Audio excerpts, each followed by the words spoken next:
खबर जो है वो जम्मू कश्मीर से आप तक पहुंचाएंगे। बता दें कि अनंतनाग के जंगलों में सेना का सर्च ऑपरेशन जारी है। जी हां, बड़ी खबर आप तक, जहां की सर्च ऑपरेशन जारी है। कोकर नाग में आतंकियों के खिलाफ अभियान तेज कर सुरक्षा बलों और आतंकियों के बीच जमकर मुठभेड़ हुई है।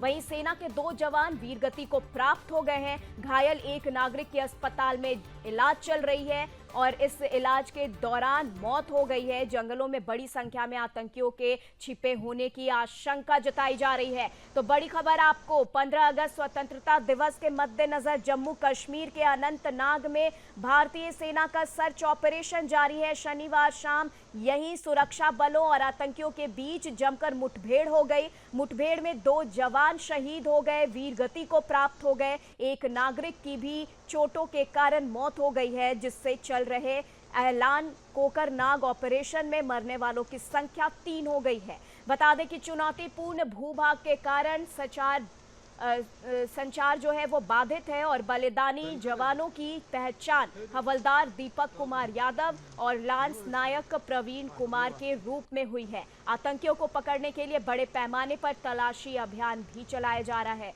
तो बता दें, यहाँ आसपास के जंगलों में आतंकवादियों के होने के जो खतरे हैं वो लगातार बढ़ते जा रहे हैं। ये आशंका जताई जा रही है कि हो सकता है आसपास कई आतंकवादी जो है वो छुपे हुए हैं और इसी के मद्देनजर सुरक्षा बल लगातार इस पर सर्च ऑपरेशन चला रही है। और अब तक सेना और आतंकवादियों में हुए मुठभेड़ में 3 लोगों की जान चली गई है, जिसमें 2 वीर जवान ने वीरगति को प्राप्त किया है और इसी के साथ एक वहां के रहने वाले, उनकी भी मृत्यु हो गई है। तो बता दें आपको ये बड़ी खबर।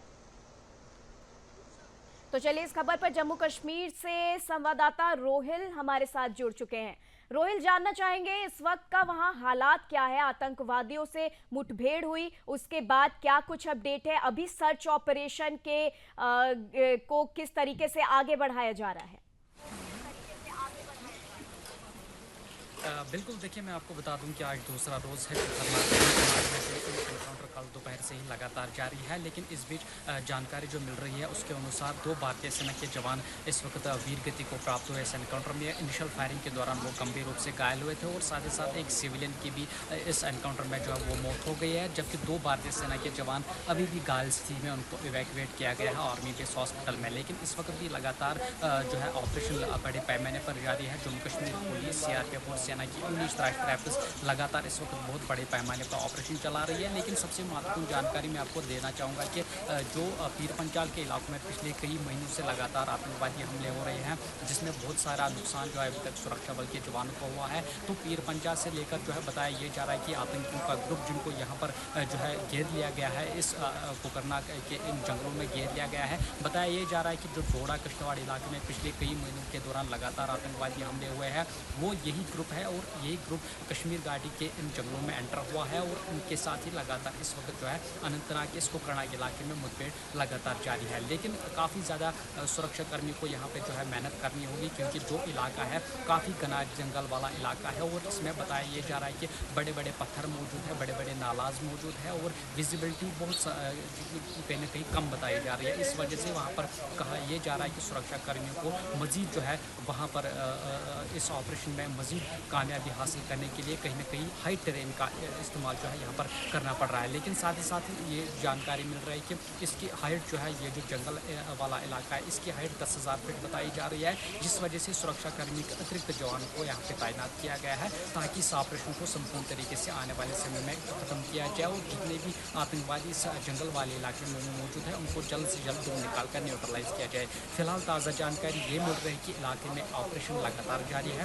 जम्मू कश्मीर पुलिस, सीआरपीएफ और सेना का ये संयुक्त ऑपरेशन है जो कल दोपहर को ही शुरू हुआ था और इस वक्त आज दूसरा रोज़ है इस ऑपरेशन में और अभी भी ऑपरेशन लगातार जारी है। लेकिन इस वक्त जानकारी ताज़ा जो है इस एनकाउंटर के हवाले से ये है कि भारतीय सेना के 2 जवान वीरगति को प्राप्त हुए हैं, 2 अन्य जवान घायल हैं, जबकि एक सिविलियन की भी जो है इस एनकाउंटर में मौत हुई है। कहा यह जा रहा है, जो डिफेंस पीआरओ ने कल प्रेस ब्रीफिंग में जो है जानकारी दी कि आतंकियों की तरफ से जो इनिशियल फायरिंग की गई है उसमें कुछ सिविलियंस को भी गोलियां लगी थी, जिसमें से एक सिविलियन की डेथ हुई है, दूसरा सिविलियन अभी गंभीर रूप से घायल हुआ है, उनको भी इवैक्यूएट किया गया हॉस्पिटल में। और दूसरी तरफ से जो 2 भारतीय सेना के जवान अभी भी घायल स्थिति में, उनको भी इवैक्यूएट किया गया आर्मी बेस हॉस्पिटल में। लेकिन आज दूसरा रोज है इस ऑपरेशन का और ऑपरेशन लगातार अभी भी जारी है। सुरक्षा कर्मियों का ये अब सबसे बड़ी चुनौती है कि आने वाले समय में बिना किसी जो कोलैटरल डैमेज के इस ऑपरेशन को अंजाम दिया जाए। लेकिन आज दूसरा रोज है इस ऑपरेशन का, अभी तक कोई भी कामयाबी यहाँ पर सुरक्षा कर्मियों को नहीं मिली है। जी, इस सर्च ऑपरेशन के दौरान आतंकवादियों से जुड़ी कौन कौन सी